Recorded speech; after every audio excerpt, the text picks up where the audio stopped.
Glad you could join us on National Cheese Doodle Day. We were just talking about that, and my two compadres in the studio here, Dan and Shayne, both don't really partake in cheese doodles so much. I don't either, to be honest. That's not really something I've had in a long time. Well, I've partake, and I think Shayne said he partakes, but we just don't know the name Cheese Doodle. Cheese Doodle, yeah. I don't know if the Cheese Doodle lobbied for that, because I think that's how this happens to a degree with the national days. Wouldn't you think, Shayne? I think they lobby for some of these things. I'm sure they do. The name is familiar from my childhood, but I definitely don't think that it was a regular in my house. I mean, honestly, if I think of a doodle, I think of like a dog mess. A mixed poodle. Well, I'm thinking of when a dog goes to the bathroom. Oh, okay. So it's a cheese doodle. Well, I get it. I thought you were thinking of like a poodle when it's combined with something. That's a doodle, like a labradoodle. Yeah, labradoodle. Yeah, I was thinking drawings, like you doodle. So I mean, we could just go favorite doodle. That gives you an insight into all of our brains, right there. Yeah. So. These are very revealing. They're like a Rorschach test. You go, you see the image, and we could even do favorite doodle, because there's a bunch of different homonyms for doodle, and I'm a sucker for a good homonym. I only know what homonym means because of Dr. Evil and Austin Powers. So I got distracted by that, but good for you. I'm glad you know about it. You didn't have to cop to the fact that you learned it from Austin Powers. Straight week you've used the word homonym. So well, because one of the guests last week used a homonym. He used the thing against me, because we were supposed to be talking about toast, and then he used the homonym of toast to give a toast. Yeah. So this was last week, Shayne. This is a guy we were asking favorite thing to toast. Yeah, and I was thinking like bread. He's like, oh, like a wedding, and I'm like, oh, okay, he's next level here. So homonym is the same word but two different meanings. Exactly. Okay. Exactly. Okay. And could be more, because actually we've already gotten to more with doodle. We've gotten to three with doodle. Yes, we did. So maybe that could be the question for what do you think if we asked, so our first guest, I'm very excited about our first guest. It is Shayne's good friend Frostee Rucker.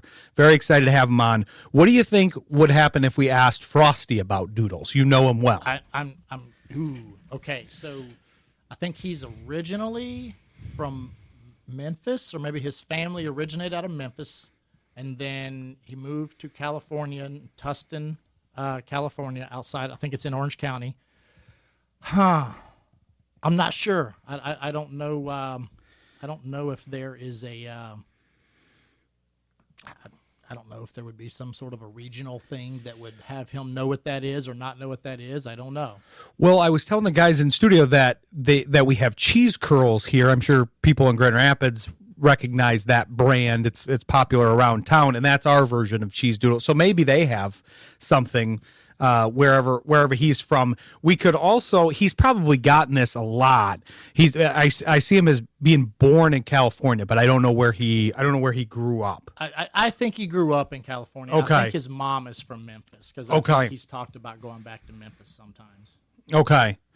Yeah, he went to Tustin High School in California with the Deshaun Foster and some other ones out there.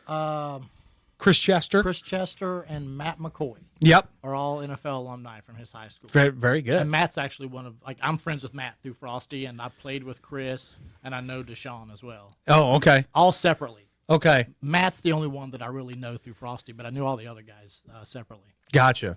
What do you have to say, Dan? Oh, nothing. I was just being ready to talk, and I was listening. I was engrossed by I was wondering, because Frostee must get the comparison, because his name is actually a homonym. It's his name, and it's obviously a tasty treat from Wendy's, and it's cold. And you're gonna have to ask him where that name comes from, okay?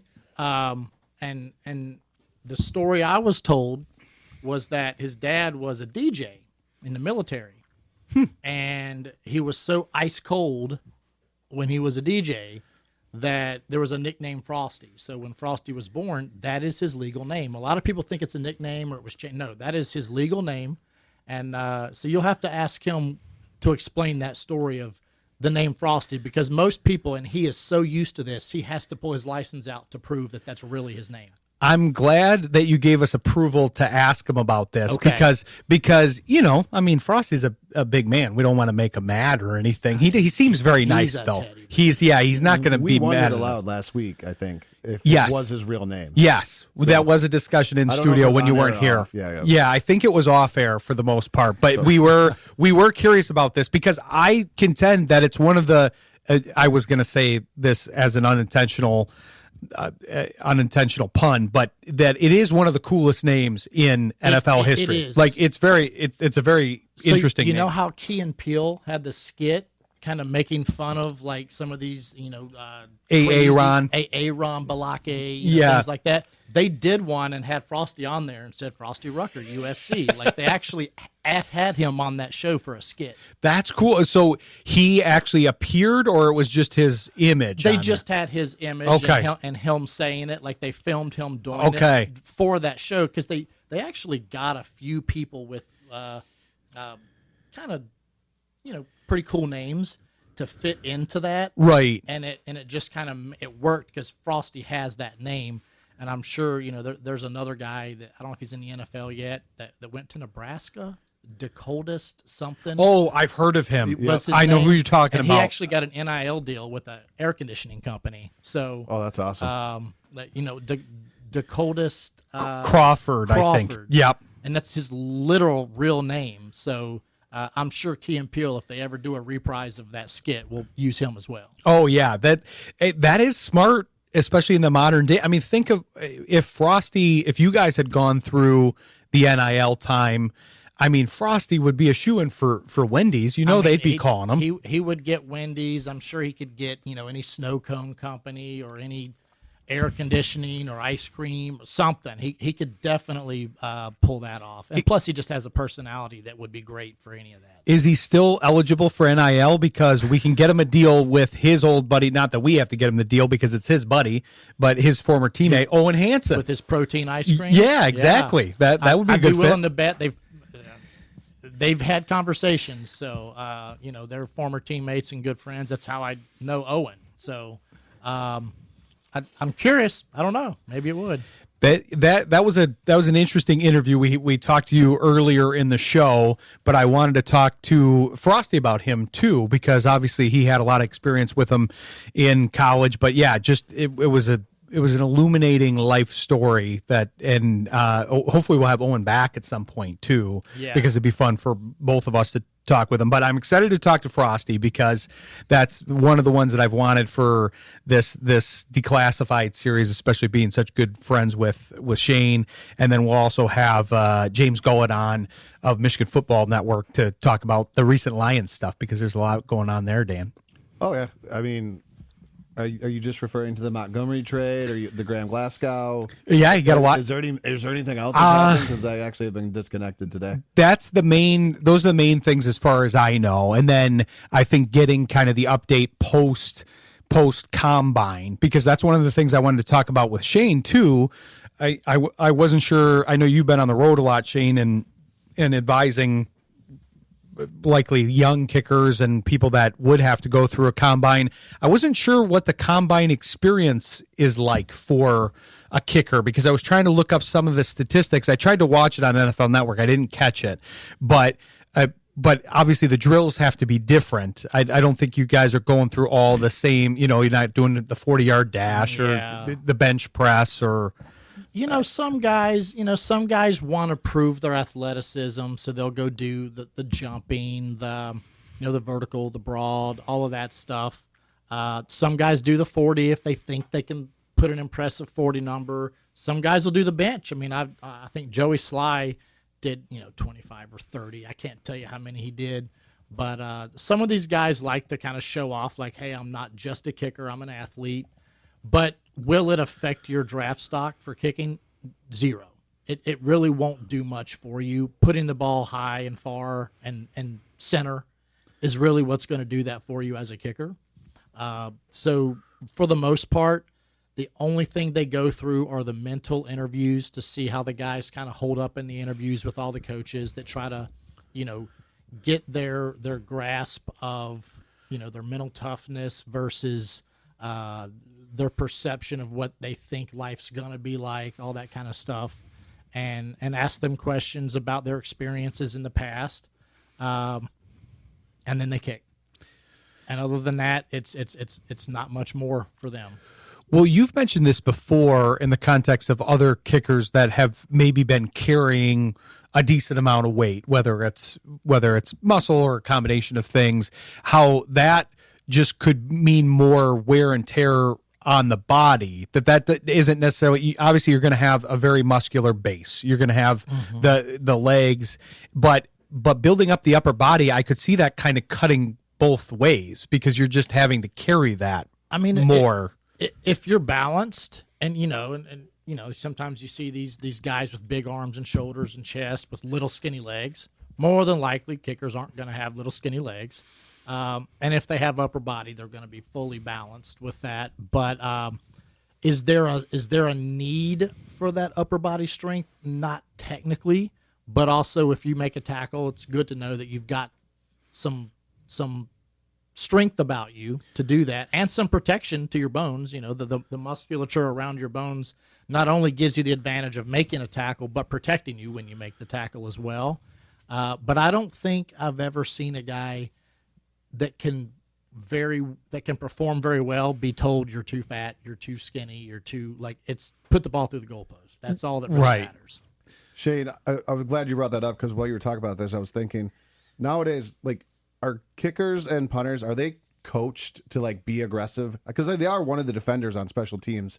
Or is it more because there's not too many on the roster? Are they kind of told to shy away from contact, or does it depend on the coach? Or maybe there's coaches that tell you to shy away, but I've always been one. I wanted to be a second level of coverage, like the safety. Or... I wanted to be more like a linebacker than a safety. I wanted to be someone who fits the gap and the hole when they're coming through all the blocks they have, versus the guy that waits for them to get into the open field, and then I'm going to have to angle them and leverage them and chase them down, because even defensive backs can't do that very well in open space. It's a very tough thing to do. And I'd rather someone not have a full head of steam. I'd rather them be coming off of a direction change or bouncing off of a missed tackle or something like that gives me the advantage. So I'm not going to lag behind really far. I'm going to shadow down, keep my leverage, and try to fill the hole as they come through. Okay. Yeah, I was just curious because I didn't know if nowadays it's such a specialty and you don't have 4 kickers on the roster on game day.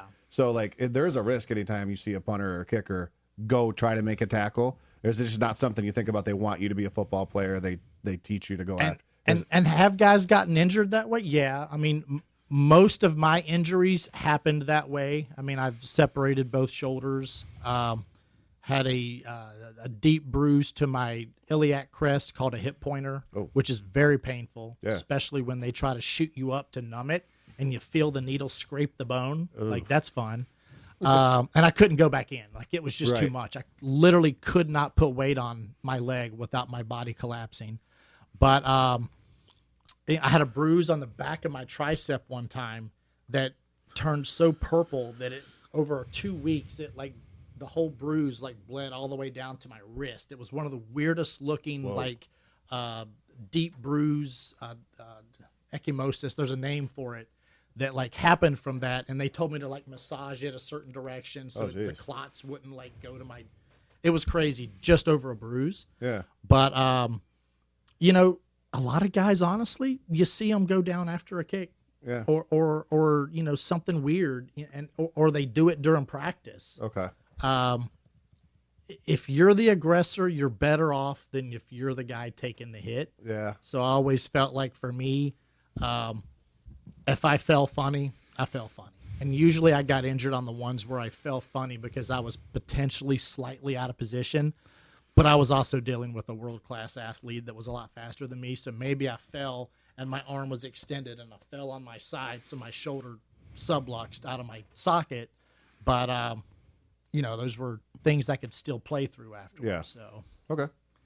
It's a good question because I could see them going both ways on that, saying, okay, no, Shayne, we want you to hang back because we don't want you to get hurt.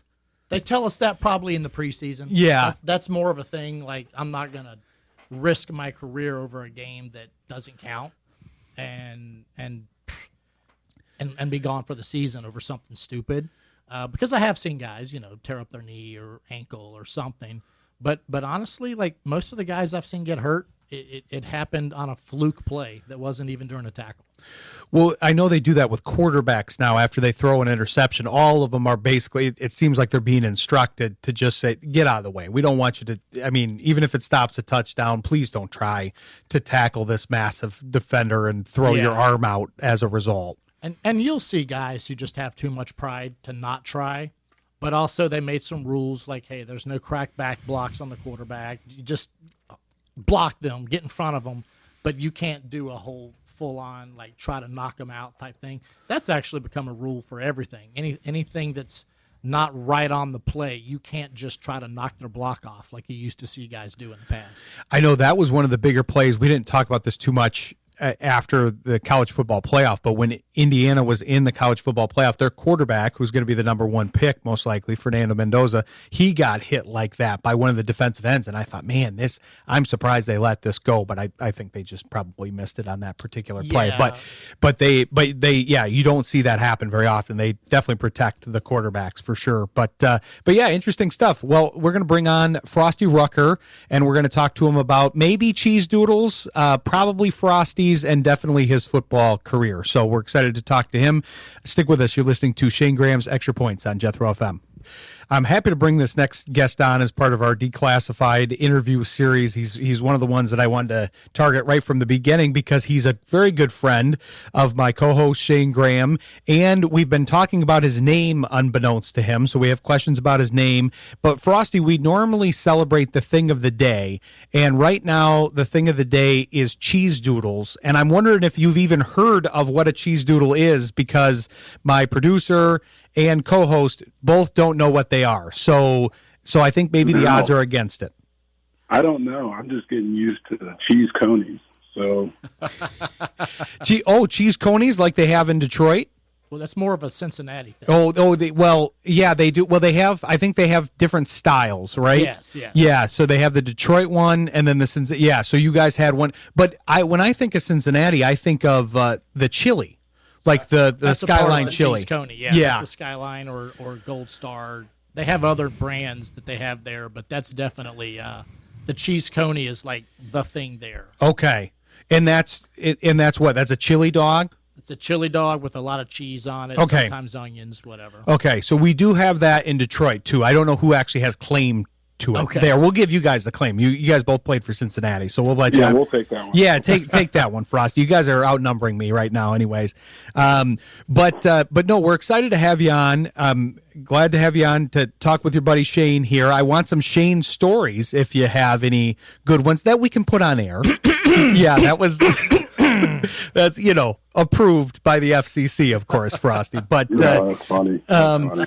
But no, we're excited to have you on. You had a great NFL career, and I wanted to talk to you about that and talk about playing with Shayne, playing in Cincinnati. We actually talked to one of your former. We were just talking about this in the first segment. We talked to one of your former teammates at USC. We talked to Owen Hansen in this segment, and he had a very interesting story. That had to be interesting to kind of see that play out the way that you did. Obviously, you played with him in college, but then he became quite the celebrity afterwards.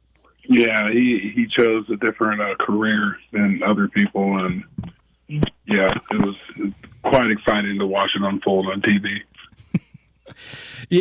I mean, I can't believe they have a documentary. The book is very good, but so I want to talk about your name a little bit because there was some debate in studio last week when Shayne wasn't here whether or not Frosty is actually your given name. And Shayne tells me that you've dealt with this, but I also am wondering, I'd like you to tell us about your name and kind of the origins of it. And I'm wondering if you are missing out, if you're sad that you didn't get to take part in NIL, because you would have been a shoo-in for NIL. I mean, the deals would have been coming left and right for you.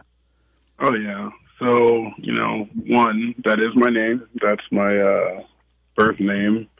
And the origin behind it, it was a nickname of my father when he was in the military.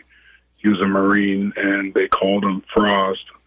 And I think this is why I'm so savvy when I DJ, in the locker rooms. But my dad was a DJ for all his friends' house parties. So he was DJ Frost. So I guess when it came time to name me, he was just at the point where it was, they're going to call you Little Frost no matter what I call you. So I got Frosty, and probably 2 years after that, he was out of the military, and I've just been Frosty since 1983. And when you're speaking at NIL, boy, oh boy, would that have been fun to be a part of, to be so brazen about it now and, see what these kids are getting. And I'm just, hopeful that they take care of their chickens, as Marshawn calls them, and make sure, they're putting it away or getting a property, doing something productive with it and paying their taxes. But I'm glad NIL has shifted college sports in a way that the kids can really benefit from it. And at the end of the day, you want to see things progress, and the NCAA had to figure something out, and hopefully they can tame it. But, it's just wide open. It's, I think it's semi-pro, So I like where it's going, and I wish I could have dabbled into it. I know endorsements would have been great, especially if I lived in a hot area. And, clearly you got Wendy's with the Frosty would have been a smash. I'm a beer guy, so I could have took like a Christmas ale, would have been cool. Tasty freeze. There's a lot of stuff that I could have, probably dabbled in. Air conditioning. But let's be that's a good one too. But let's be honest here too. In the early 2000s when USC had some really good runs, it just wasn't called NIL. But there was I don't know. It just wasn't called NIL back then. Bro, it was such a big area, LA. So who knows what people were doing? I'm sure Owen, has more stories of that stuff. But there's nothing like the SEC. So when you want to keep it real, keep it a buck. Some of those guys took pay cuts going to the league. No so we got in when we fought in. We earned it. I'll leave it at that. Sorry, I put him on the spot. I know. I'm going to That's always been an inside joke.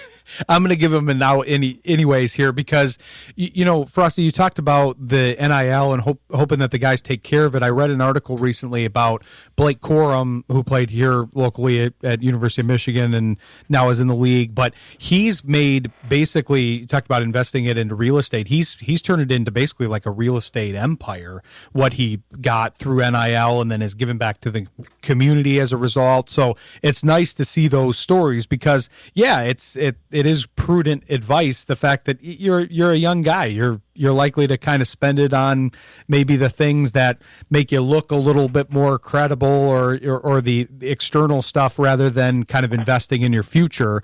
And you hope that guys do that now. Yeah, that's just when guys have good support system around them. When they have active fathers in their life, they got coaches and.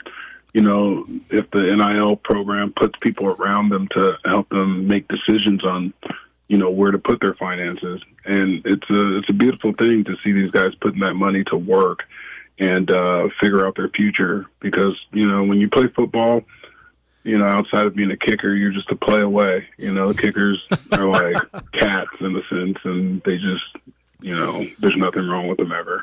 But most of us, professional football players, you're a play away, and that injury can range from head to toe, and things could be over. So getting a chunk of change, put it into something that can pay off later on down the road and be some mailbox money is a beautiful thing.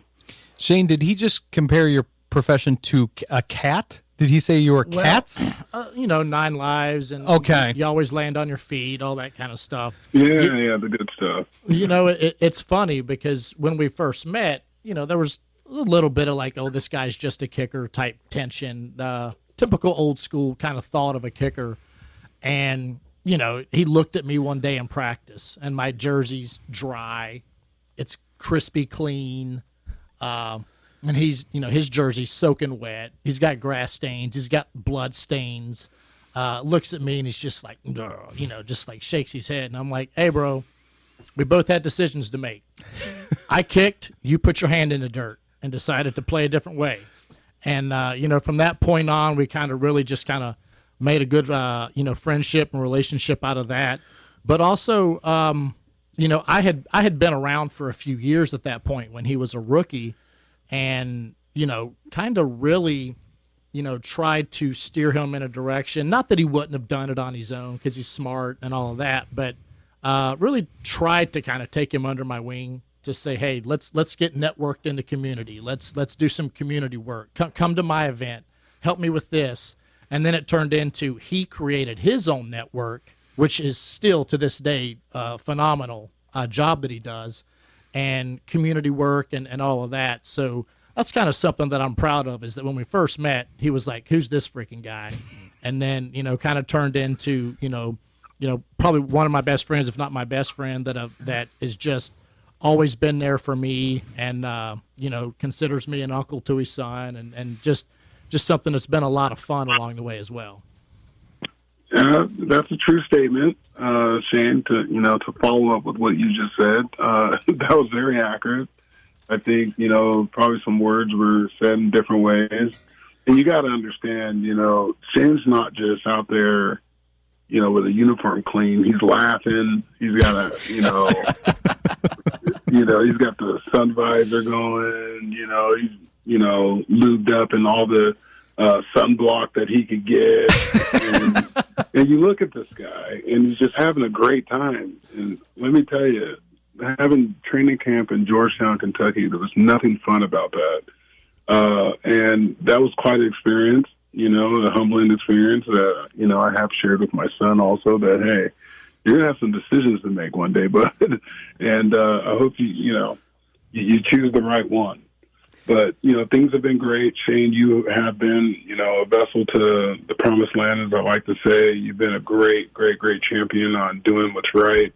My hat's off to you and John Thornton for guiding me and steering me and big brothering me into, the right direction. Doing community work means a lot, not just, to, the community and what you do, but it's a good thing for yourself to get out there and, give people a smile sometimes. You never know what people got going on. And, every hospital visit or every charity event Shane had or, I end up growing into, it's just such a positive thing that you just wish, there was more stories like that. Guys get put in a position and get put on the pedestal of being a professional athlete and, just being that warrior that comes out on the field and, runs through the tunnel and all the good stuff. But, at the end of the day, we're normal people. And, sometimes you run into scenarios that, touch you dearly because of something you've dealt with in your life. And, it's easy to be there. It's easy to, be a phone call away or a text away for Shane just because of the foundation he, left in me and, I've taken and blossomed from it. But you got to start somewhere. And I do, give all the praise to, Mr. Shayne Graham and John Thornton. Well, and let's not be mistaken. He's also, as he has developed over the years, probably on some levels also been a good influence on me as well because, I make my mistakes and I have my, vices and things like that. And he's kind of been there for me as someone to guide me as well through a lot of those things. So I think it was kind of hand in hand and vice versa on both of those realms. But, John's also done a great job with, developing his son into what he was able to do and his second career. He's still got his sports agency, right? Yeah, he's at Rock Nation. Yep. Yeah, so John's been doing a great job.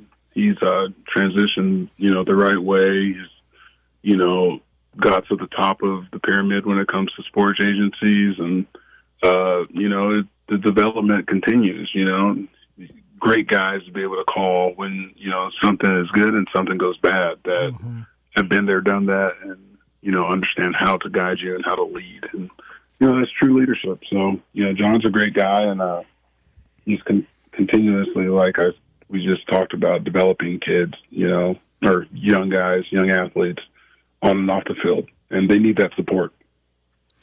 Well, you hit on what I think is a great point earlier, Frostee, talking about how athletes are human beings too. I feel like that gets lost. That's why we like to do this interview segment. That's why we like to get Shayne's thoughts on a lot of these things, because I think as fans and followers of the game, we tend to see guys put on, the uniform, the same jersey, the helmet, maybe you have the thing over your eyes, the visor over your eyes, so you can't even really see the face there, and it's just a name on the field running around. But I always try to remind people, hey, these are human beings, and they've had their own struggles to get where they got to. It's a huge accomplishment to get to this top 0.1% of your field, and just because it's a very public platform where a lot of people like to cheer them on or cheer against them depending on the team and all of those things,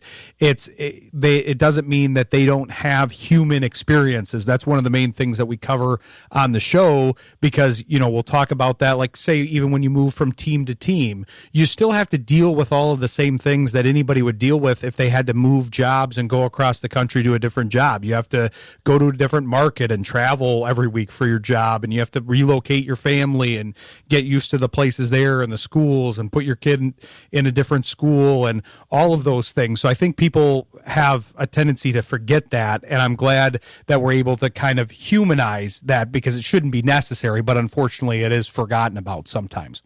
Yeah, correct. I second that. Just a little bit of support, a little big brother, little mentorship. It goes a long way, because, people face a lot of different things and challenges and depths during the season. And, you don't often have a chance to grieve. And, and I know my man Shayne went through that also at a time.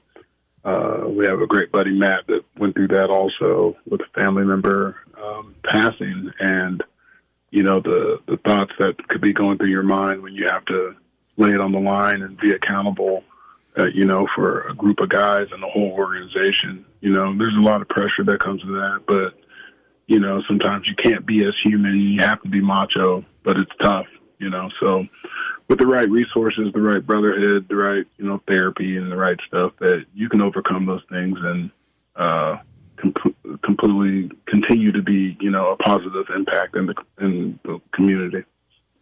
And I think it continues not just when you're, playing together, but even down the road. You never know what we're all going through in our own personal lives. Frostee and I both dealt with, probably losing a few of our teammates, friends over the years, but recently lost one of our, good friends and teammates. And, we kind of got to get together in his hometown and kind of celebrate his life. And, you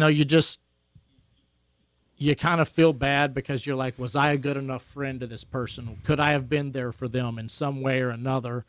And I think we can all beat ourselves up like that, but I don't think it's really fair to ourselves to do that, but also take that as a lesson and make sure that you're there for the people that you do have, and make sure that when they're going through something hard, you're there for them and you're available and you're present.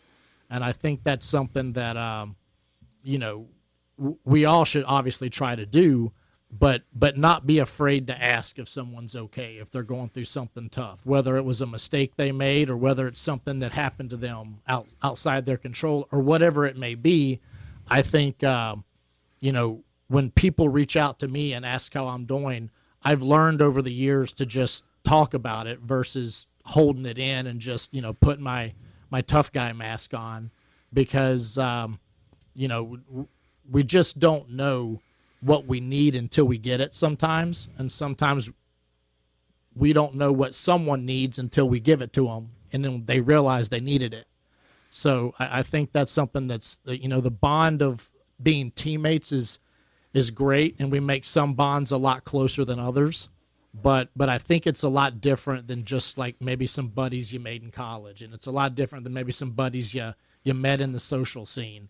That teammate structure is really, really cool when you have kind of a brotherhood that you build, and the really cool thing about it is how it breaks the barriers of culture and race and regionality and all of that, and it makes it really cool to kind of have those, because had I just been secluded in my hometown area, I would not be exposed to a lot of things that I've been exposed to over the years. I mean, I would be exposed to one certain kind of race. I would be exposed to one certain kind of music.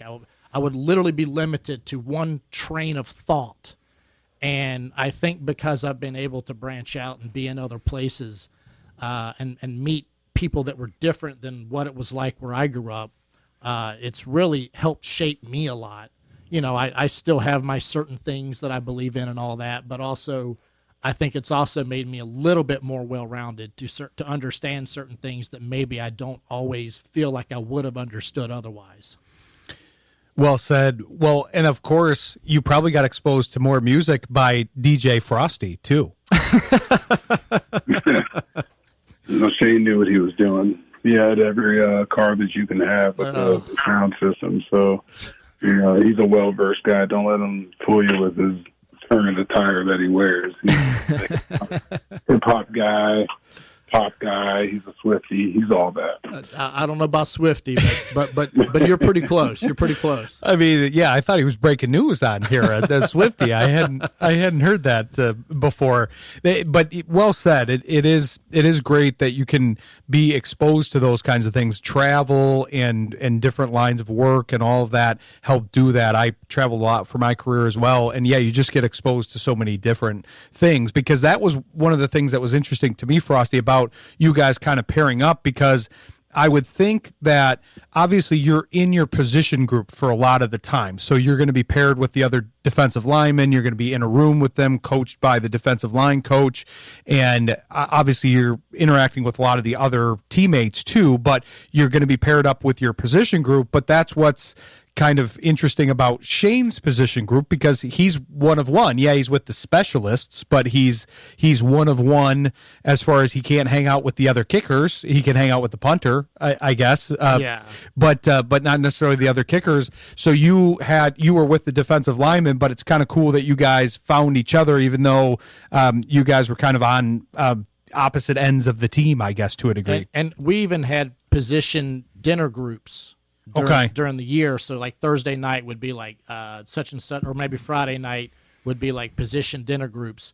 Well, I was always with the D linemen and the linebackers. Those were just the guys that I would go to the groups with Frostee as well. So you let him in the club, huh, Frostee? No, don't say that. No. Even though Shayne had VIP everywhere we went. But no, I think what brought our relationship closer and closer is, the community work. Shayne was very, very active on the days off. And, coming in as a rookie, unfortunately, I got hurt. The first preseason game, I tore my shoulder up. And, so every Tuesday became free for me to be out in the community. And I got a really good chance to meet Shayne, and, you did such a tremendous job of being active, holding galas, actually being in front of the kids. It was fun, and it really said community work can be a very positive thing, and that's leadership. So God's good. Definitely. Well said. And we really appreciate you coming on the show. This has been a lot of fun to hear you and Shayne go back and forth. Now I know that Shayne's a Swiftie, so we can talk about that at different times in the show. But no, it's been great to have you on, and we appreciate you being so candid about your football life and your career as a whole. And yeah, hopefully we can have you back on and chat with you some more and get some more stories here about Shayne. Yeah, absolutely. Thanks for the opportunity. Shayne is a Swiftie. Don't let him back out of that. No, honestly, guys, anytime you get a chance to, go on and, talk shop is always a good thing. Yeah. The conversation's good. We're not, talking about the many negative things that could be going around, in our lives. But to talk positive talk is a great thing, and I hope that sends a message out there to the universe. Let's just keep talking positive things, talk about the good times, and help your mindset, help your day. Well said. We like to focus on the positive here because sports radio can get very negative in general, and we like to take a different approach, and we appreciate you supporting that approach here. But yeah, we'll definitely have you back on, and we appreciate you joining us here. You got it, guys. Thank you. Appreciate the opportunity. Thank you, brother. Thanks, Frostee. You got it. Talk to you soon. Mm-hmm. Thanks to Frostee Rucker. Great stuff there. We're going to take a quick break, and then maybe we'll talk to Shayne about his music tastes after the break. So stick with us. You're listening to Shayne Graham's Extra Points on Jethro FM. Having a good conversation about athletes and the financials of it. One of the financial questions I wanted to ask you, Shayne, is I was hearing about, because you talked about how you had one of the larger kicking contracts back in the day. Now, one of the guys that we've kind of profiled and talked about on the show, Brandon Aubrey, is trying to get in that stratosphere here too. So I'm curious about your thoughts on kind of the way the kicker market has kind of moved and his pursuit there. Because yeah, he's one of the top guys at his position. So he's got an argument, but it's also. It'll be interesting to see how this all plays out, because you have to wonder at what point do they then go to somebody else? Do they then say, okay, well, I'm not willing to pay, say, $10 million a year for Brandon Aubrey, but I'm willing to pay $5 for Jake Bates, who is an exclusive rights free agent with the Lions, but a free agent nonetheless. Would you try to get somebody in free agency that's half the cost, because you probably don't have $10 million in your budget allocated towards a kicker because you've never had to do that. And you know what, Brandon's he's in a tough spot, and I'd hate to say I feel sorry for anyone who's making that kind of money, but comparatively, Cowboys do not want to spend a ton of money on a kicker. They have over the years, they used to have a thing where they would always sign a rookie, let them play 3 years till they became a free agent, and then let them go back after a rookie. That way they could keep it under $1 million per year. I think they went out after Mike Vanderjagt at one point, threw a lot of money at him for his market value, and then it didn't really pan out. And they were like, okay, well, we should have learned our lesson. It's been working for us pretty good this way. Then they got Dan, I'm blanking on his name, Oklahoma State. Did really well for him. I can't believe I'm blanking on his name. Anyway, Dan did really well for them, and they signed him to a big contract, but then I don't think they signed him to a second contract. And, they've kind of had this model of getting young guys and trying to let them develop, build their worth, and then let them go. That's just maybe a Jerry Jones thing. I don't know. Brandon's trying to get more than $10 million a year. Brandon Aubrey's trying to get more than $10 million a year, and that is above. I think the market right now is at like 6 or 8 per year. So and I think he turned down something that was still well above the market because he thinks he's going to get more, and maybe that's his agent talking. You got to be careful with that, because I think there becomes a time when it's, when is enough? But also, if you keep doing that, maybe you go get that money somewhere else, but then you had a chance to have a legacy somewhere and last a lot longer and not have to move. And that stability in itself, to me, carries weight. I learned my mistake with Cincinnati. I wish I had just stayed there and, worked through the negotiations of a free agent deal after I played 8 years with them. The value I could have had in not leaving was worth so much more to me than when I actually left and never really found that stability again. Because even though I did well, it was just the timing was never there to stick somewhere for a long time, and that not moving carries a lot of weight. But you got to look at what he's done for these 3 years. He definitely deserves a lot. He deserves to be rewarded for that. and hopefully they come to some sort of agreement. I'm seeing on here that a day ago they still haven't come up with any, ideal circumstances for his contract. But I'm pulling for him. I mean, the guy's been lights out and done things that no one's ever done. So I think he deserves it. It's just a matter of what is too much. And like you said, Jerry Jones is a huge factor here. It Yes. doesn't matter if you're a kicker like Brandon is, or if you're Micah Parsons, who was a franchise player for them. As soon as he tried to get his money, they shipped him off as well. So I wouldn't. You don't necessarily have a lot of leverage with somebody like Jerry Jones because he can ultimately decide to just move on. And you become a salary cap casualty at that point. Yeah. And then what can you get on the open market? I know there are teams that would, there's probably 25 teams in the league that would like to replace their kicker with Brandon Aubrey. Not that they would, but there's definitely a handful or more that would be interested in his services and don't have a kicker that they trust like him. But then what are you getting in the open market when you're having to allocate salary to all these other positions? It was Dan Bailey, by the way. Bailey, yeah. But yeah, it's an interesting discussion about, because kicking is just such a specialized position as we talk about all of the time. But I want to take another quick break. We got to catch up a break here, so we'll take a quick break and then come back and continue the discussion. Stick with us. You're listening to Shayne Graham's Extra Points on Jethro FM. From the GarbarinoRoofs.com studios. Country with a Twist, Jethro FM, 1530 AM, WYGR, Wyoming, Grand Rapids, 94.9 FM, Grand Rapids, 99.5 FM, Lowell, and Jethro South, 980 AM, WAKV, Otsego, Plainwell, 98.9 FM, Otsego, and 105.1 FM, Kalamazoo. Available worldwide at jethro.fm. Talking some kicking. This is just always such an interesting conversation to me with kickers in general, because it's such a specialized position.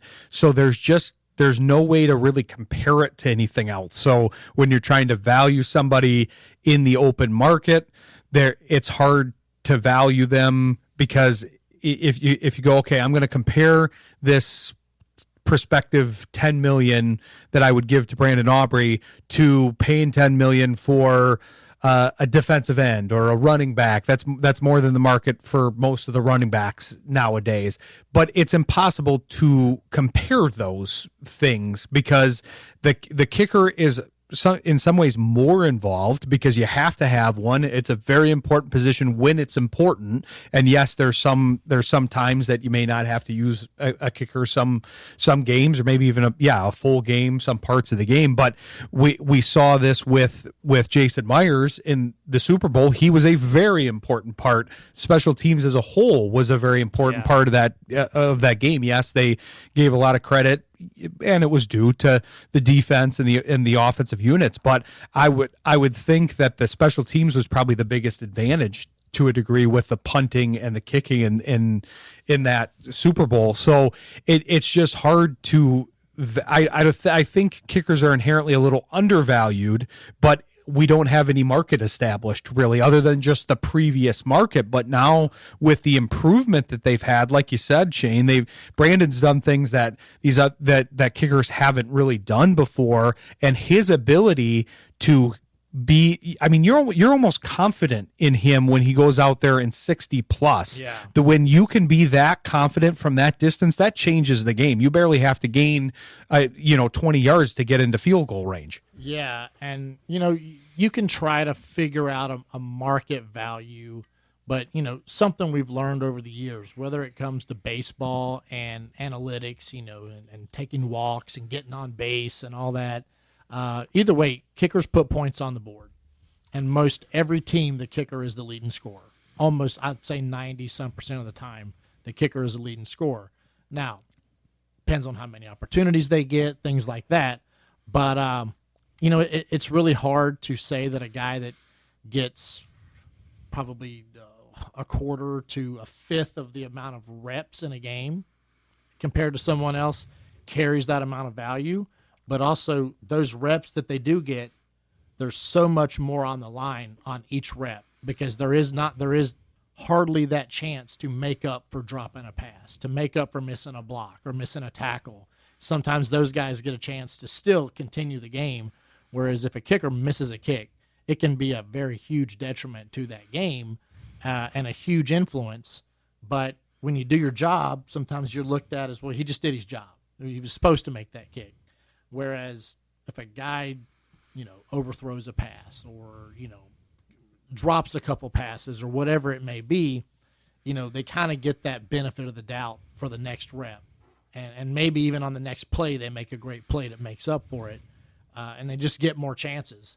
But, when you start throwing money value on things, it's just so tough because, it's a chess match as to how you, do the equation for salary caps and who brings the value and who gets the value.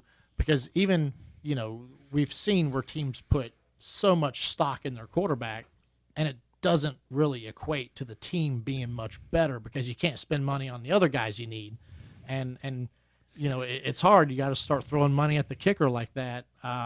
It just takes money away from some other guys you could throw some money at. And it becomes, just a really hard thing to figure out. But also, if you want that guy, you got to give something up to get that guy. So it's tough either way. There's always an opportunity cost to everything. I mean, most things in life. But when you have a budget, you have a salary cap, whatever you allocate to someone is something that you can't allocate to another person. Whether it's you're paying a couple more million for a kicker, that's a couple less. That's maybe one guy less that you can sign, or you go down from kind of the premier guy that you want to sign that maybe was a defensive end or something to more the budget friendly defensive end. Quarterback's a great example because really a lot of the teams that have had success, the kind of the most proven model for success in the modern day NFL is having a rookie quarterback on their rookie contract and getting him to be good enough by the end of that rookie contract, and then you're able to spend a lot of money on everybody else. Doesn't mean that's the only thing that works. Obviously, once Mahomes got paid, the Chiefs still won, but that's how they kind of rose to prominence. They had Mahomes on a rookie contract, and they were able to spend a lot of money elsewhere, and now that they have had to allocate the money to Mahomes, now they've had the rest of the team is kind of thinned out a little bit because they just can't allocate that money anymore. And you're always, I mean, that's the same thing with anyone running a budget, like what's your priority? And when you get that priority and all of a sudden you need something else, it's like, well, I already spent most of my budget on my rent or my mortgage. Now I'm coming up short on my car payment or my food or whatever it may be. That's how everyone is trying to figure out. So when teams are given this salary cap, and all of a sudden you got to keep your quarterback, but that quarterback's not budging on his negotiations, but you don't want to let him go. That's usually when you get hit really hard. And then it's how do you get, Cincinnati was given such a hard time because they spent so much money on, their quarterback, Joe, and then the receivers. And then they needed an offensive lineman because Joe was getting sacked all the time. So everyone's like, oh, well, they got to put more money in their offensive line. Well, Joe did so well for them, they really had to try to keep him. But then it's like, now we got to get offensive linemen or pay the good guys or bring in better guys or whatever it may be. I don't know if there's ever going to be a perfect, someone comes up with a perfect budget allocation sheet. I'm sure someone's tried to do it. I'm sure, these teams have hired analytics and mathematicians. I know for a fact they do this to try to get all this stuff figured out for their salary cap. But that's also why you sometimes see some of these contracts that are really backloaded. And when you sign a 5, 6, 7, 8 year deal that's super heavy, but it's backloaded. So like the first contract year might be $1 million. The last contract year might be $30 million. And they'll never see the back end of that unless it's a fully guaranteed contract. And even then, when they're called guaranteed, it's not as guaranteed as you think it is unless it's called fully guaranteed.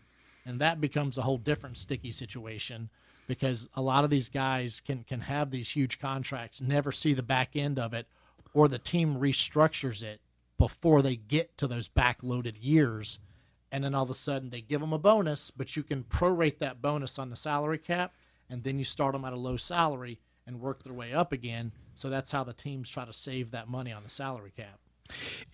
I think the salary cap is going to be one of our focuses. We talked to a guy last week who works for PFF and Josh Capo, and he is a salary cap contract expert and kind of took us through the machinations of that. We also have Mark Levin, who used to do a lot of, he was known as a salary cap guru, and he worked for the NFLPA for years. We're going to have him on in a few weeks because I think education on that is necessary, because I think the average fan doesn't understand the salary cap very well at all.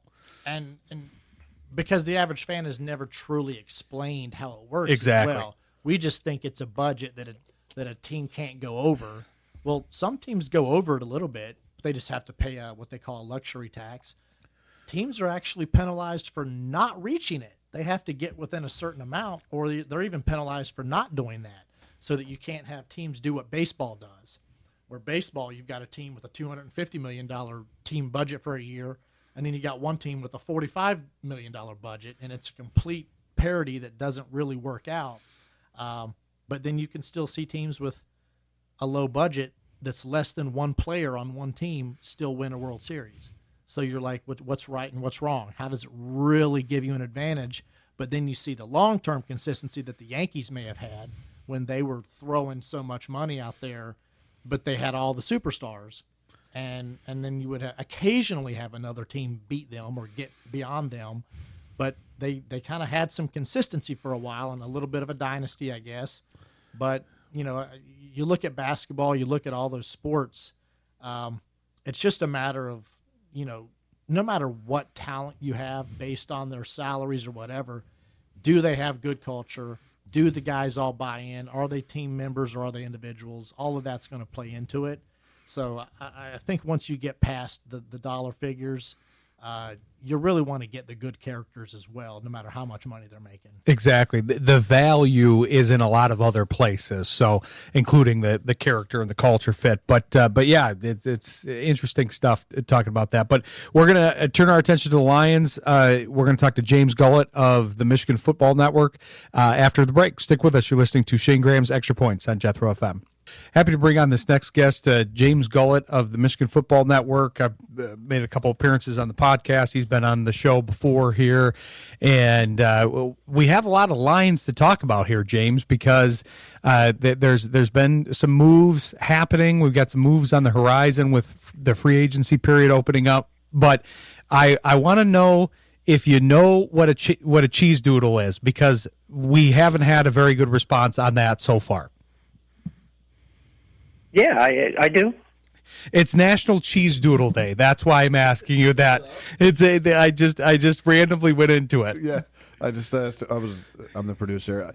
I was wondering if he even told you the premise. He just out of nowhere asked you what a cheese doodle was. No, it was completely out of nowhere. James knows me a little bit, so I can do that to him. But no, James, it's National Cheese Doodle Day, and nobody knew what it was. So I was going to use it as okay, what's your favorite snack? And then nobody's known what it is. So now it's just, do you know what a cheese doodle is? And then we can move on. But yeah, it's not my favorite snack, but I definitely have had one or two. That's all we need here. The national days really vary. There's a lot of variation to them, so we don't always have a lot of material to work with. But that's good because we have a lot of material to work with on the Lions side of things, because you've got a lot of things going on. You've got obviously the David Montgomery trade is the big news here in Lions Nation, and I'm curious what you thought about it, because I know people are sad to lose Montgomery, but they also did turn him into some assets. So I'm curious what you thought about it.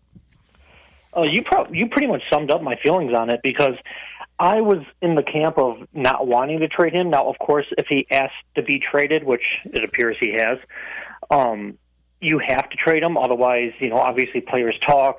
You don't want him to go around talking to other free agents and locker room guys saying, hey, the Lions don't care what their players think, blah, blah, blah.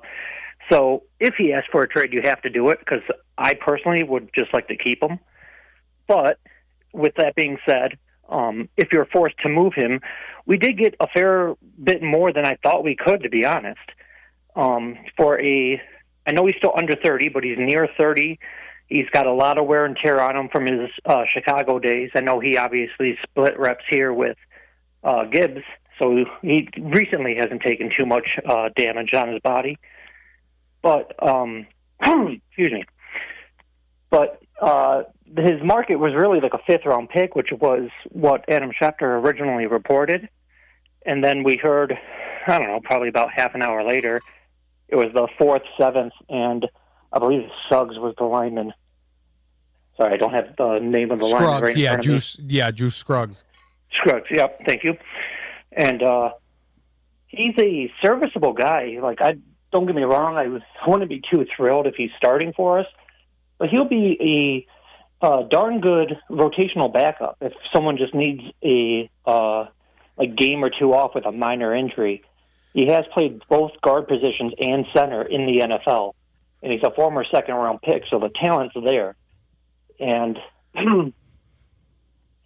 if he can come into here with Hank Fairley, who's obviously a pretty well-known O-line coach, and with a little bit better talent around him, for example, if he plays center, who he next to Ratledge and Sewell, and I feel like they can take some of the heat off of him, he might perform better than what he did when he was in Houston. I agree. I think that's kind of the hidden. I think people are kind of writing him off, and it's a little premature because that Houston O-line situation has been a bit of a mess ever since he's been there. He was a second-round pick. He has a great pedigree out of Penn State, and I think either way, I think in a vacuum, no, this isn't the only move that's going to happen on the interior of that offensive line. We know that. They'll probably be aggressive about it in free agency. I could see another veteran center coming over in free agency and probably some draft picks allocated to the line in different places. But the idea that they're going to go back to one of the strengths of their line was not only that they had the starting 5 that were very strong when they had Ragnow in there and they had Decker, but they also had usually a 6th guy that was pretty strong on the inside. Glasgow was that at the start and then was forced into being a starter. They had Evan Brown in that role for a while. Those guys were very strong reinforcements where they kept things moving when they came in. I could see Scruggs being that way, especially as you made the point, James, with Fraley as his offensive line coach. I think I could see some room for improvement there, especially because he's still got a lot of potential. He's still a young guy. Yeah, he's still only 26. I don't think he's quite the throw-in that a lot of people are saying in the deal. And then also, as you mentioned, I totally anticipate the Lions doing, I'd even say at least 2 more moves among the O-line. Because personally, I wasn't too happy with Mahogany, the way his season worked out at left guard. And then we obviously released Glasgow for our center. And Decker, we all know he's on his last season, so I don't know how long we want to kick the can down the road of putting a future left tackle in there. So there's still a lot of work to be done, but he's a nice piece to have in that room. Exactly. I think they just need to reinforce that depth. But Shayne, I'm curious on your thoughts on this. You've probably played with guys that obviously, you know, we talked about this with Brandon Aubrey or other guys. Guys want bigger roles elsewhere or more money. In Montgomery's case, it was a bigger role. And it's a fair argument because he's being paid like a top running back. He played very well for the Lions, but he just wasn't getting the share of the carries that he felt like he could use in that position. So I'm not villainizing him by any means because I think he's right to want to go and be the lead back somewhere. I think he's qualified to do that.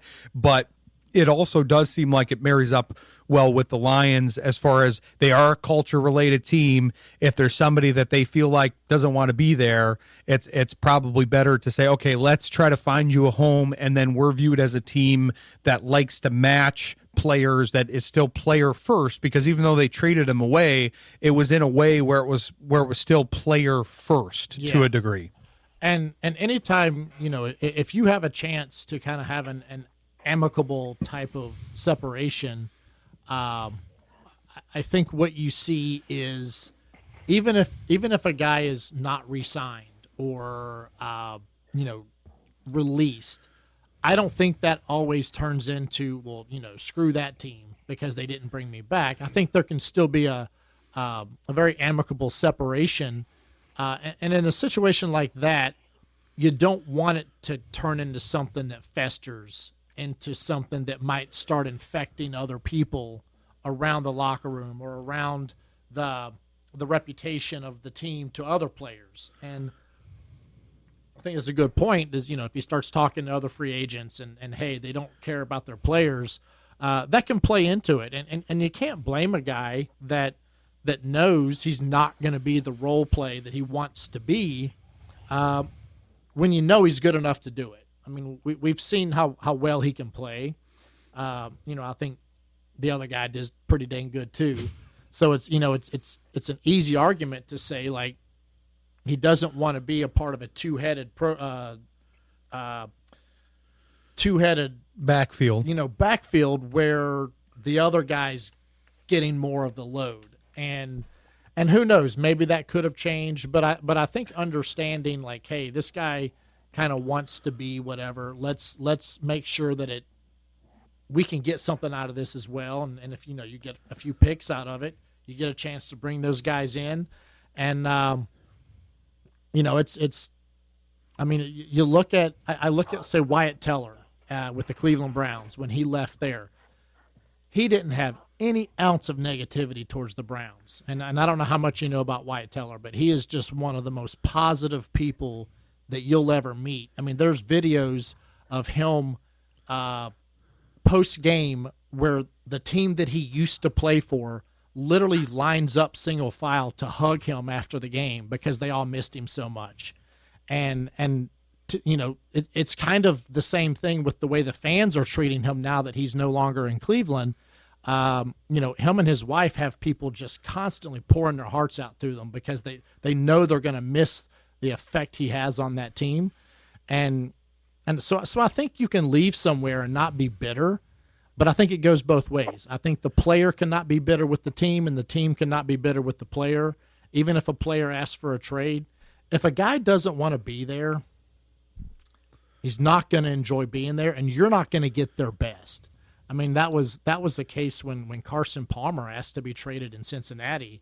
They were like, nope, you've got a contract to fulfill, and we expect you to fulfill it. Well, guess what NFL teams can do if they choose to? They can negate your contract anytime they feel like it. So as a player, you don't have that option. So it's not really fair, right? So, but then Carson was a non-factor. They paid him a lot of money to not do much that year, and they finally let him go. You just don't want something like that to fester. So I think it worked out for the best. Palmer's a great example because, you don't, like you said, it can be like a bit of a virus that gets into the team, and once it attaches to the host, then other people are going, oh, wait a minute, yeah, I'm not really happy with my role or my pay or whatever. And we were talking about the position groups earlier, with obviously how small some of these position groups can be. The running back room is not a large room. No. So if you have some disagreements, I think Gibbs and Montgomery get along very well, but still you don't necessarily want that inherent rubbing that may happen throughout the season. Yeah, and especially where both guys are kind of looked at as kind of a starter to a degree. You probably aren't throwing one of those guys on special teams too much either. So then you're kind of limited in that role as well, is how many players can you get out there for special teams. And usually if you're not the starter, you're probably having at least some sort of a role. Now, I don't know. Maybe he did have a role. I'm not sure. But, when you start limiting the number of guys you can use for that, that can play into it as well. But you don't want to let something potentially be a problem, even if it's not, because you just don't know how much time it takes before someone loses patience with the situation. Exactly. And to your point, Shayne, I mean, they have that the depth at that position. They have Vaki, who plays an important role in special teams when he's healthy, and I think they can use that fourth. They've got a 4th and 7th round pick in addition to filling a roster spot, and with the depth in the draft, James, I feel like there's a lot of running backs that could be available even at that pick. Now picking up a 4th round pick here. There absolutely could be. And for, I don't want to say whatever reason, because I know running backs, I don't want to quite call them a dime a dozen, but there's a shorter shelf life for normally their NFL careers because they take so much damage. You don't see too many like Adrian Petersons or workhorse backs that do like 30, 40 carries a game. A lot of teams are doing the 2 tandems, and even the teams that really emphasize one, they try to have slightly a more pass-heavy game. So even if you're using one back, you're still not overworking him. So I wouldn't put, with obviously Gibbs being like the guy here, I wouldn't put too high of a draft pick into a running back. And also, I would kick the tires on some of these free agents because there's a lot of teams letting their depth 2nd and 3rd running backs go this offseason. I agree. I mean, there's some interesting names out there. I've always been a fan of Algier from the Falcons. I think he's plays kind of a similar role, and you kind of have to remind fans too, not that Montgomery shouldn't be missed. I think he will be missed, and he was a good player for the Lions. But I remember when people asked me when they moved on from Swift and Williams and they moved on to Gibbs and Montgomery, well, do you actually think that Gibbs and Montgomery are going to be better? And I don't think this is necessarily hindsight or going changing the past, but I always said, yeah, of course, I think they're going to be better. Montgomery was a good back in Chicago. Gibbs is a very high tier pick, and obviously they've been an improvement from those two. No shade on those two guys. So I think they can get something comparable at probably a lower amount, or they can also go into the draft where, at that 4th round grade, there's guys like Nick Singleton from Penn State and some other guys that I think could be pretty good fill-in. So kind of like we were talking about in the last segment, Shayne, you gotta allocate a certain amount in your budget, and knowing that they're going to have to pay Gibbs, I don't think they're necessarily going to have room in the budget to pay a second running back the way that they're paying Montgomery, because he's basically being paid like a top 10 back in the league, and he's not even the top back on your team. Yeah, that was one thing that I also kind of brought up on the podcast this week, because, and don't cut me off, stay with me here, it's hypothetical. I was just asked Jace on the show, I said, just for devil's advocate, just look at the other side of the coin. What if we traded Gibbs instead of Montgomery? Because Gibbs is due, according to the reports, the estimate is 4 years, $88 million on his next contract, because Saquon got a hair over 20. And Montgomery was getting $6 million this year and $9 million next year. Also, in terms of production, over 8 of the last 9 games last season, Montgomery averaged more yards per carry than Gibbs did.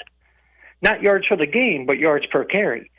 So Montgomery kind of earned that volume, and with us being up against the cap, we're currently sitting at negative $4 million. We still need to re-sign Laporta, Branch, Campbell. I'm like, just what would the potential return be if we traded Gibbs instead, giving Montgomery a bigger role? Because I'm pretty sure we can get a first-round pick for him. Definitely. And I'll kind of walk down that path with you for a second, because I know a lot of people go, well, yeah, why would you trade Gibbs? For that exact reason, as far as the budget goes, because like we were talking about earlier with the budgetary concerns, the Lions are a team that, yes, they can clear a lot of cap space, but their cap situation is not the most advantageous as things progress here with a lot of these long-term deals that they have in place. So you are going to have to rework some of the deals or question who you're able to get on for the future. It's the same thing we were talking about earlier, Shayne. You've got it. You can't you can't, as the old phrase goes, you can't steal from Peter to pay Paul. You've got to take it from somewhere, and if you take it from one place, you can't allocate it to somebody else. And then you have to think about, there's also another phrase that life isn't fair. And just because someone's earned something and just because it's fair to do this, it just doesn't always work out that way. And that's, kind of the double-edged sword of who's earned what and who's gotten in what position. As a player, there's not much you can do because you're not the one who signs the paychecks and you're not the one who allocates the contracts and all that kind of stuff. And things sometimes, I can't tell you how many times I was like, well, why wasn't I re-signed? I was 93% or I was this percent and I was this productive. And it was, well, we just want to go with somebody younger because longevity or whatever. And I'm like, well, that's not fair, in my mind. But what good does it do me? I'm not going to change their mind with my thinking. So I think you deal with that with a lot of contract stuff. You deal with that with a lot of roster moves and decisions. And one thing that I've always experienced in the NFL is coaches, management, executive level, all the way up to the top. They only know what they know, and they only know, and that's all they care about to know is what they know. And no one else is going to change their mind. So you just got to learn to live with it sometimes. And I think sometimes moving on is a change of scenery can be good sometimes as well. And I think that'll be the case for Montgomery, but it is an interesting premise, James, that I haven't heard a lot of people bring up because you are going to have a lot of these guys to pay, and when I hear things like, hey, let's trade for Max Crosby, all I think of is that budget going up even more. And I've tried to remind people on air, hey, you're not only giving up whatever picks and assets you're trading for him, you're giving up the ability to re-sign at least one of those players that you named, a Campbell, a Laporta, a Branch, somebody like that, because you're just not going to have the cap space for it. Absolutely. And in addition to Crosby, because that is the topic online, even if you didn't want to give up the capital, that would still change how you could even sign a free agent like Hendrickson.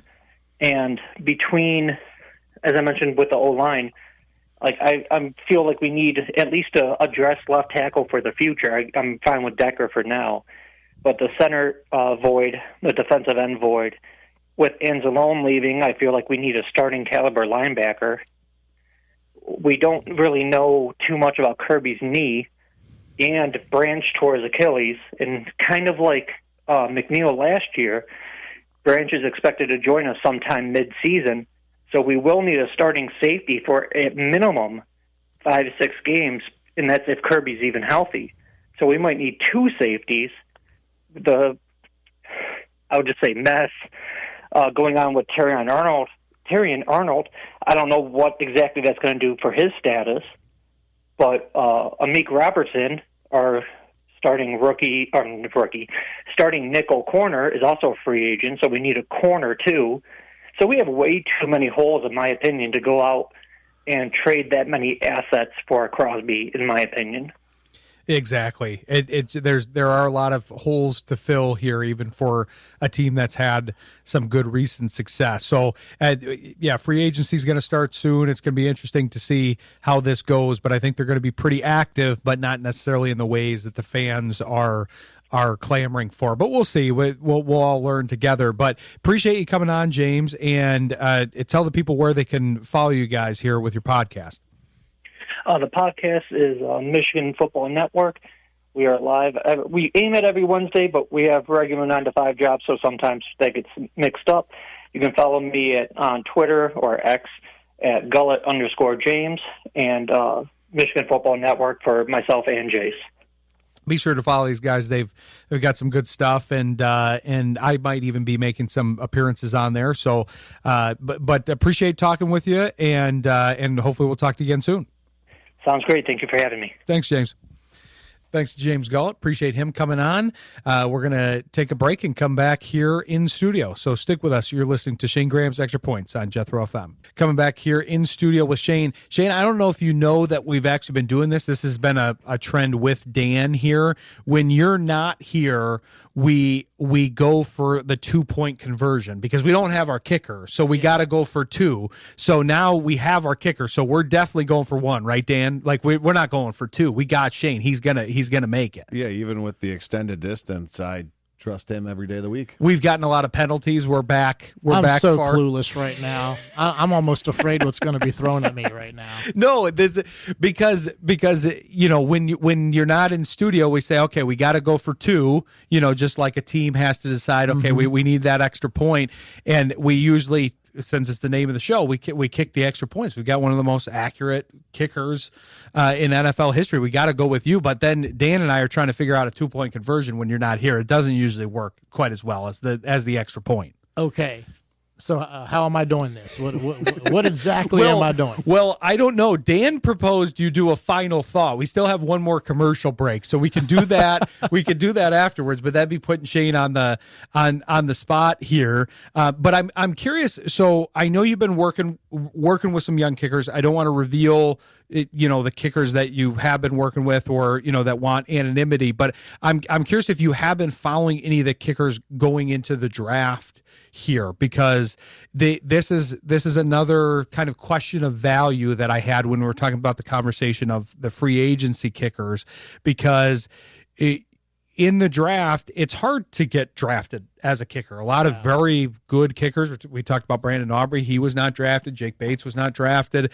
Yeah. I mean, and you had a very successful Pro Bowl career, and so it is hard to value that. I'm curious what your perspective is on that, because you also advise young kickers, train young kickers, and you have tried to develop kind of a system of your own to assess them, because I have to imagine, even though these teams do have a lot of advanced analytics, they are not quite as advanced as, say, you would be at assessing these kickers, because they don't necessarily have the same kinds of experience either. Well, and there's an advantage now for evaluating these guys, and this is actually a company that I'm kind of a part of helping. It's called TrackMan.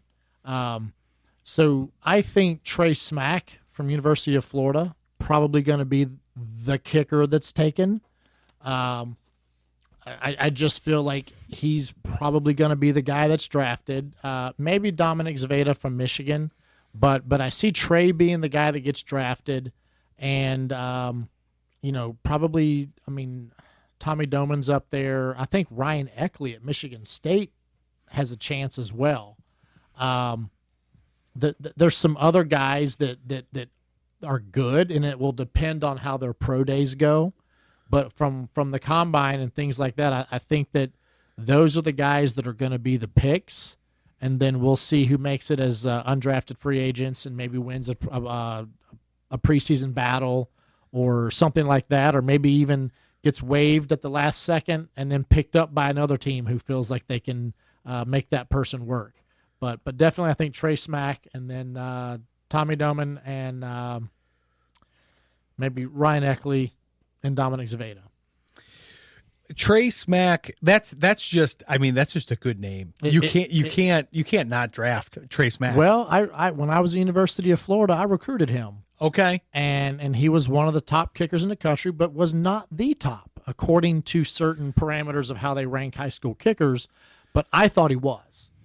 And he's a 6'1", 6 foot, 200-pound guy, good sized athlete, really strong leg, good head on his shoulders, mature. I think that coming out of high school, he was a guy that was really good and just developed a little bit more through college. And I've stayed in touch with him. I actually saw him and talked to him and spoke to him a good bit at the East-West Shrine game when I went down there and helped a few of those guys when I was down in Dallas a few weeks back. So I think he's going to be a guy to keep your eye on, and I think those other guys are going to potentially be up there as well. That's interesting that you recruited him because you obviously went with 2 Florida kickers, the kicker and the punter from Florida. but both of those guys are pretty highly rated. So clearly, because they had you as a special teams coach, they clearly focus on the special teams, and there's no wonder that both of those guys look to be. I mean, I just looked at one of the draft services. Doman, it's always tough, their draft position, because when they're picked as far as what they're estimated to be, it's always way too low from just the service, because they're compared to all the other players. But where they're actually drafted by the people that are drafted them, that's usually more indicative with somebody like a kicker. Doman his average draft position was 78 in one of the draft services, and Smack was drafted in the 140s. So I could see that happening. But yeah, Doman's a name that's been thrown around a lot, and Zavada obviously would be somebody near and dear to a lot of listeners' hearts as well. I think if Dominic had a senior year like his junior year, he'd probably be up there a little higher. I see him potentially being a draft pick, but I think that kind of the consensus, I've heard rumors of scouts and coaches and people that I may or may not know. Trey Smack is kind of a name that's being thrown around a lot. But it's funny, Doman came from University of Michigan and went to Florida. So there's, two guys that were teammates at one point are potential draft picks. And I think when you look at, what Trey Smack's done, the kicker before Trey was Evan McPherson. And, that's who I coached at University of Florida, and then was recruiting Trey. And then I left soon after Trey got there. And then, Tommy transferred to Florida. But, you never know. These guys could do either really well or really poorly at their pro days, but I see these guys doing well. Oh, I was just going to say, Shane, over under, how many kickers and punters do you think will be drafted this year? Question. If I put a number on it, because I actually did just a little bit of research as a simpleton, and it's a pretty even number, it seems to be. It's an average, but I'm going to say I'm going to pick three. That's three total. That's a good, because I did the last 20 years, I asked AI, and I said, how many kickers and punters have been drafted? And they said it was 41 kickers and 39 punters, so an average about like 4 a year. It elevates and goes up and down. Yeah. So it's actually been going up the last couple of years, but that's right on the money, because I was curious. I was like, you mentioned these names, but I mean, there's so few that actually do get drafted. Yeah. I mean, you look at the 21 draft, I think Evan McPherson may have been the only specialist. I know he was the only kicker, but he may have been the only specialist in the 21 draft. I'm going to look it up real quick. While Dan's looking that up, I want to throw one more name at you from what I'm looking at here online. What about the Georgia punter too, Brett Thorson? Yeah. Well, I think he's a guy that's going to be considered, and I actually forgot about him. He's an Australian guy. I think he's got a chance as well. Okay. Well, the one I was going to throw at you was a punter, but I'm just doing it based on the name, because if we have Trey Smack, I'm going for all-time names. We had Frostee Rucker, all-time NFL name. Trey Smack would be all-time NFL name. Jack Stonehouse sounds like he is an intelligence agent out of a book. He's like Jack Ryan. Jack Stonehouse. Yeah. And it's funny. I don't know if they're related. They may or may not be. But there was another Stonehouse for the Titans a few years ago that I think he set an NCAA record for average gross. And then I think he came to the NFL and set the NFL record for average gross in his rookie year. If I'm not, I can't remember what his first name was, but I know it was Stonehouse. Okay, we're going to look that up. Dan is looking up the other thing. We got to take. Yeah, we'll take. We got to take a quick break, and then we're going to come back with the results of these. But stick with us. You're listening to Shayne Graham's Extra Points on Jethro FM.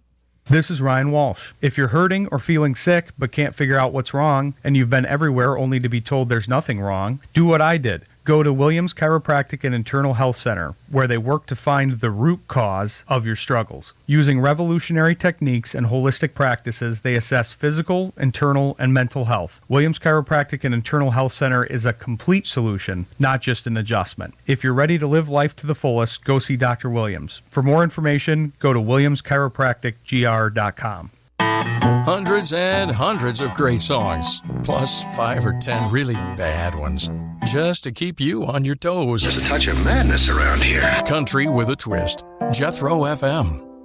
Extra Points is presented by Eric Hull DDS, Aesthetic and General Dentistry in Comstock Park. Dr. Hull and his team want to make your dental experience as enjoyable as possible. So they offer special perks like warm neck cushions, massaging chairs, and warm blankets. Who knows, you might even start looking forward to dental appointments. Call for an appointment at 616-784-2377. That's Eric Hull DDS, located just off Alpine Avenue in Comstock Park, and online at greatmismiles.com.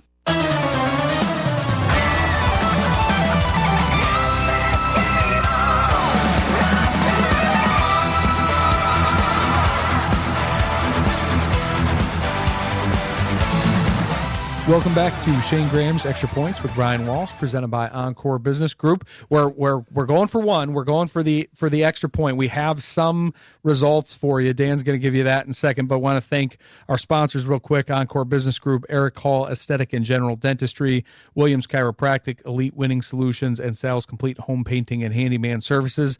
Thanks for their support on the show. Dan, you've got a result here. Yeah, he was close. I mean, it was about as close as he could possibly be. Evan McPherson was drafted in the 5th round. He was the only kicker drafted. However, there was a punter drafted as Mr. Irrelevant. Wow. Georgia Tech. Okay. His name was Preston. Went to Pittsburgh. Did he? Yeah, you did go to Pittsburgh. Yeah. Yeah, he was based off his just unnatural leg strength, they said. But yeah, he was Mr. Irrelevant. It was something the 3rd. Preston Harvey?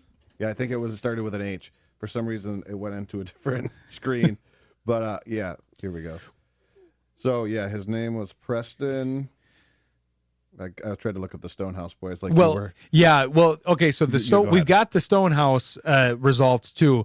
Ryan Stonehouse was the one that Shane was referring to, and they're cousins. But Ryan, I mean, not to my name's Ryan, but Jack Stonehouse is. I mean, that's a lot stronger than Ryan Stonehouse. No offense to my Ryan one is brethren. currently with the Dolphins, right?